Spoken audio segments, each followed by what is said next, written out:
Lembra quando Salomão diz que o temor do Senhor é o princípio da sabedoria? Vamos ver lá em Gênesis o que isso quer dizer. Resumidamente, Deus dá uma ordem a Adão e diz a ele que ele pode comer de todas as árvores do jardim, exceto uma, a árvore do conhecimento do bem e do mal. Era uma árvore que dava entendimento, que dava sabedoria. E Deus faz uma mulher para Adão, uma mulher idônea. Essa mulher é seduzida por uma astuta serpente e Eva cai, né? Eva come do fruto e depois dá o fruto pro seu marido, né? Adão, e eles caem, eles são destituídos do jardim, né? Mas qual que foi a raiz do problema? A raiz do problema foi que eles não tiveram o princípio da sabedoria, o temor do Senhor. Então, a gente vai perceber que algumas características do Éden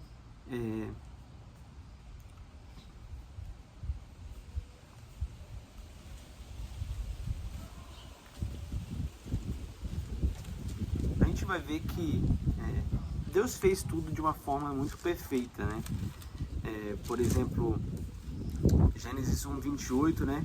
Aliás, em Gênesis 1:31, né? Deus viu tudo quanto fizera e eis que era muito bom. E foi a tarde e a manhã, o dia sexto, né? E aí no 8, né, a gente entende, né, que Deus foi quem plantou o jardim do Éden lá na banda do Oriente e colocou o homem ali, né? Então Deus fez um bom jardim e colocou um bom homem lá. E o Senhor fez brotar da terra toda a qualidade de árvores agradáveis à vista e boas para a comida. Então eram árvores belas e eram árvores que davam bons frutos, né? Frutos deliciosos, né? Então, no 16, né? Deus dá a ordenança dele, né? De toda árvore do jardim pode comer livremente. Ou seja, ele começa dizendo: ó, Adão, tem muita coisa para você comer. Tem muitas árvores das quais você pode comer o fruto, né? Essas árvores são boas, elas são belas. Mas tem uma condição, né? Tem uma árvore que você não pode comer, do conhecimento do bem e do mal. E quando você comer, você vai morrer. Você vai se separar de mim. Então, depois que Deus dá essa ordem, ele decide criar a mulher, né? E ele diz, né, não é bom que o homem esteja só, então ele vai prover uma necessidade do homem, né? Que é uma ajudadora, uma auxiliadora, né?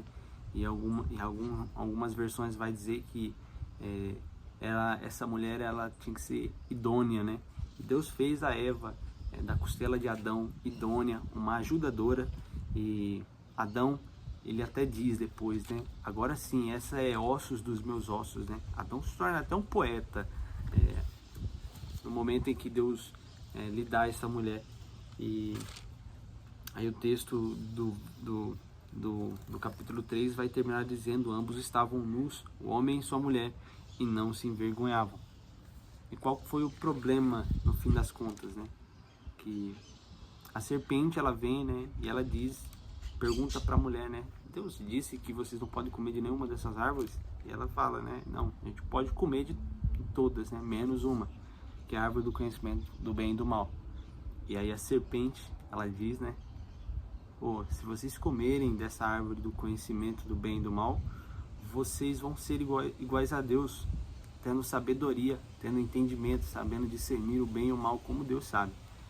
E aí a mulher, ela olha para aquele fruto e ela percebe três coisas. A árvore, ela era uma árvore agradável à vista, era uma bela árvore, era uma árvore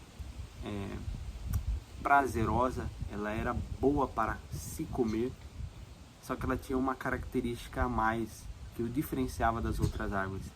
Ela era desejável para dar entendimento.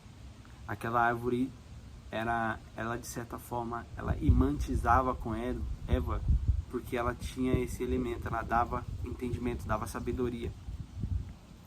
E aí eles caem, né?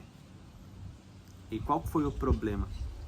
O problema é que em nenhum momento Deus afirma que vai privar Adão e Eva de terem entendimento, de terem sabedoria. Por muito tempo eu acreditei que o que Deus queria era que os homens fossem realmente burros, né?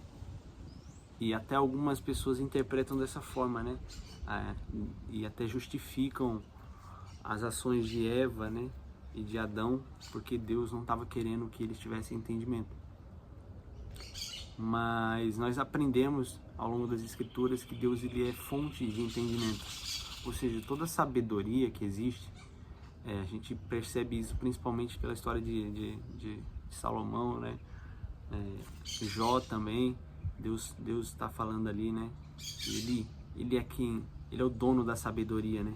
Ele dá a quem quer. E quem quiser sabedoria tem que pedir para Deus.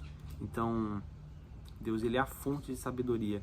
Se você quer sabedoria, Salomão ele dá o princípio, né? Tema o Senhor. Então, respeite, obedeça, sabe? Se envolva com o Senhor. Então, a forma como o Senhor queria que Adão e Eva conseguissem essa sabedoria era através do relacionamento. Ao andar com Deus, né? Quem anda com Deus se torna sábio, né? Porque Deus é essa fonte. E no que Eva e Adão caíram foi em querer ser independentes de Deus, né? Querer ter em si essa sabedoria, esse conhecimento, né? Então é como se eles estivessem querendo roubar a Deus de certa forma. E esse foi o pecado, né? E essa separação, a morte espiritual que eles sofreram, foi simplesmente o resultado da ação deles, né? Então, Deus ele simplesmente agora iria respeitar a vontade do homem de ser independente, né? E quando nós nos tornamos independentes de Deus, nós perdemos acesso à vida, a conhecimento, a sabedoria, a riqueza, porque todas essas coisas são de Deus, né? Por isso que ao longo do tempo nós vamos definhando e morrendo quando nós estamos nos afastando de Deus. E quanto mais nós nos afastamos de Deus, mais também nós nos afastamos de ter todas essas coisas. Por mais que há pessoas que estão tão longe de Deus e ainda possuem muitos atributos, ainda continuam sendo pessoas relativamente sábias, ricas, enfim. Um dia essas pessoas vão morrer e tudo isso vai ficar, porque não são deles, são coisas de Deus. Então, fica essa reflexão, né? Se você quiser sabedoria, se você quiser tomar a decisão certa, ser alguém rico, ou ser alguém justo, ou ser alguém sábio, busque isso em Deus, porque essas coisas pertencem a Ele, né?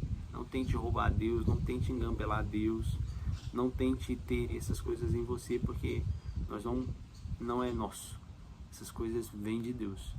E esse foi o erro de Adão, esse foi o erro de Eva. Eles queriam ser independentes e nós não podemos ser independentes de Deus. Nós somos, por essência, dependentes. Amém? Fica a reflexão aí.